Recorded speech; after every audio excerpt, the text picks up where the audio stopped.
আমি দেশের যে খালেদা জিয়ার সন্তান, আমি আমার দলের একজন কর্মী। আজকে আজকে আমরা এখানে হাজির হয়েছি এই দোয়া অনুষ্ঠানে, কিন্তু যেহেতু আমরা রাজনীতি করি, আমাদের রাজনীতিটা কাদের জন্য?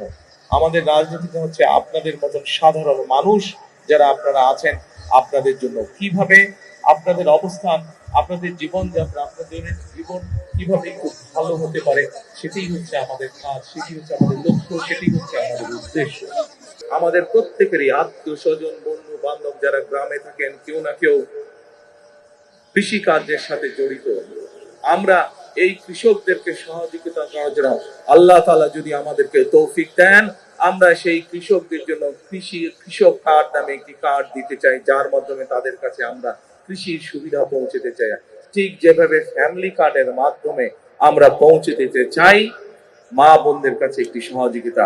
আমরা চাই দালানে যে থাকে তার সন্তান যেমন শিক্ষার সুবিধা পাবে, ঠিক একইভাবে করাইল বস্তিতেও যে মানুষগুলো থাকে তাদের যারা সন্তান আছে তারাও ঠিক ওই দালানের মানুষটার সন্তান যেভাবে শিক্ষা ব্যবস্থা পাবে, যেভাবে খেলাধুলা শিখবে, যেভাবে বিদেশি ভাষা বলতে শিখবে, আমরা চাই করাইল বস্তিবাসী যারা আছেন তাদের সন্তানরা একইভাবে বিদেশি ভাষা যাতে শিখতে পারে, তাদের সন্তানরাও যাতে চিকিৎসা পেতে পারে। যেই মা বোনদের ফ্রি শিক্ষার ব্যবস্থা দেশনেত্রী খালেদা জিয়া করে দিয়ে গেছিলেন, সেই মা বোনরা শিক্ষা পেয়েছে, শিক্ষায় আজকে তারা শিক্ষিত হয়েছে, কিন্তু সেই মা বোনকে অর্থনৈতিক ভাবে আমরা যাতে সচ্ছল ভাবে গড়ে তুলতে চাই, সেই জন্য এরকম একটি ফ্যামিলি কার্ড আপনাদের কাছে পৌঁছে দিতে চাই মা বোনদের কাছে। যে কথাগুলো আমি আপনাদের সামনে তুলে ধরলাম, আমার যে চিন্তার কথাগুলো আপনাদের সামনে তুলে ধরলাম, আমার যে পরিকল্পনার কথাগুলো আপনাদের সামনে তুলে ধরলাম, সেগুলো যাতে বাস্তবায়ন করতে পারি, সেই তৌফিক যাতে আল্লাহ তাআলা আমাকে দেন।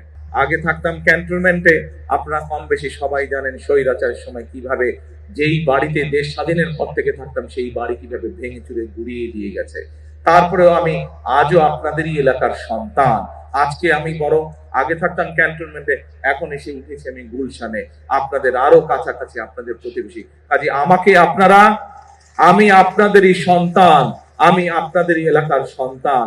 ইনশাআল্লাহ এতটুকু আপনাদেরকে বলতে পারি, যতদিন বেঁচে থাকবো, যতদিন আল্লাহর রহমত থাকবে আমার উপরে, ইনশাআল্লাহ আমি আপনাদের পাশে ছিলাম, আপনাদের পাশে আছি, ইনশাআল্লাহ আপনাদের পাশে আমি থাকবো।